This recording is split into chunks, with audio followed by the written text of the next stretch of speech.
which had been made by boys' feet. Soon, gasping and panting and swinging my straw hat, I was at the bottom of Bumblebee Hill, where the gang was supposed to meet first. We all had a spooky feeling about meeting in that graveyard because there were so many stories in the world about graveyards having ghosts in them. So we'd planned to all go there together, and if there were any ghosts, we could all run away together anyway. I'd stopped to get rid of some of my extra breath, always having too much after running like that, when I heard a noise of underbrush crashing and breaking and a heavy body running. I looked up, and there lumbering toward me was my best friend, Leslie Thompson, whose nickname's Poetry. Right that same minute he saw me, and he began to quote between puffs one of his more than 100 memorized poems. It was about the wind, which I guess his heavy breathing had reminded him of. It went like this. I saw you toss the kites on high and blow the birds about the sky.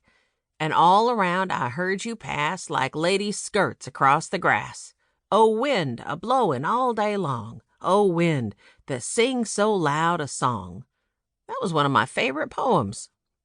Pretty soon Poetry and I were lying in the long, mashed-down grass, watching the white clouds hanging in the lazy blue sky and listening to each other catch his breath.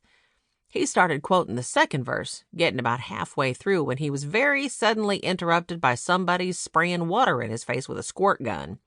Even I was half mad for a minute because some of the water spattered in my face. Besides, I'd been sort of dreaming about the wind that Poetry's poem was describing, and nobody likes to have his thoughts interrupted. Poetry had just been saying, I saw the different things you did, but always you, you yourself you hid. I felt you push, I heard you call, I could not see yourself at all.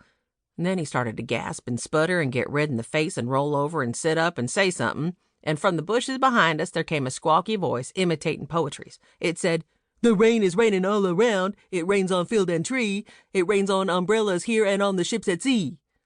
I knew right away which one of the Sugar Creek gang it was, because he was the only one of us who was more disgusted than the rest of us with Poetry's poetry. He was always quoting one of them himself just to make it seem ridiculous. Even if I hadn't heard his voice and seen his brown hair on his hatless head, his blue eyes and monkey-like face, I'd have known it was circus. He came cartwheeling toward us in grand style, just like an acrobat on a county fair stage, only better. Well, the next minute, Circus and Poetry and I were all in a tangled-up scramble like a bunch of boys in a football game. Poetry especially was grunting and trying to unroll himself from the rest of us. In fact, our 6 pairs of arms and legs, making 12 altogether, sort of looked like a lot of fishing worms in a knot. We hadn't any more than unscrambled ourselves when there came more running feet in our direction, and in another minute we were 4 instead of 3. This time it was a spindle-legged little guy with very large, bulging eyes and a nose that was crooked at the end. His actual name was Roy Gilbert, but we called him Dragonfly because his eyes were enormous, almost too big for his little head, which a real dragonfly's are, but which, of course, Dragonfly's eyes weren't.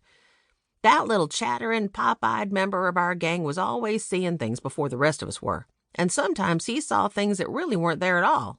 He was right, though, when he saw that big savage bear, which we killed, and which I told you about in one of the other Sugar Creek gang stories. He was also right the time he saw that bank robber, whom we helped capture. On top of that, Dragonfly was also right when he saw the ghost running, or flying, or something, in that same old cemetery one night. Oh, but that's almost telling you a secret that I'm saving until another chapter, and which didn't happen until after Poetry's innocent lamb had followed him to school. Anyway, pretty soon Big Jim, the leader of our gang, came swishing down the path. He stopped in the shade of the bushes beside us and started catching his breath like the rest of us. I couldn't help but notice that the little fuzzy mustache he'd shaved off just before we'd taken our trip to Chicago was still off, with not even a sign of its having begun to grow again. In fact, it hadn't been long enough to shave in the first place. Big Jim was a great leader, I tell you, a fierce fighter and as strong as anything. His hands were calloused from hard work, which he even liked to do. Each one of us lay in a different direction, chattering away and waiting for the rest to come. Little Jim, our smallest, was nearly always late because he had to practice his piano lesson right after the noon meal each Saturday. He was getting to be a great player, his mom being the best musician in all Sugar Creek territory. Pretty soon I heard somebody coming. I looked around a corner of the elder bush I was lying under, and it was little Jim, just poking along barefoot, his new, clean blue denim overall.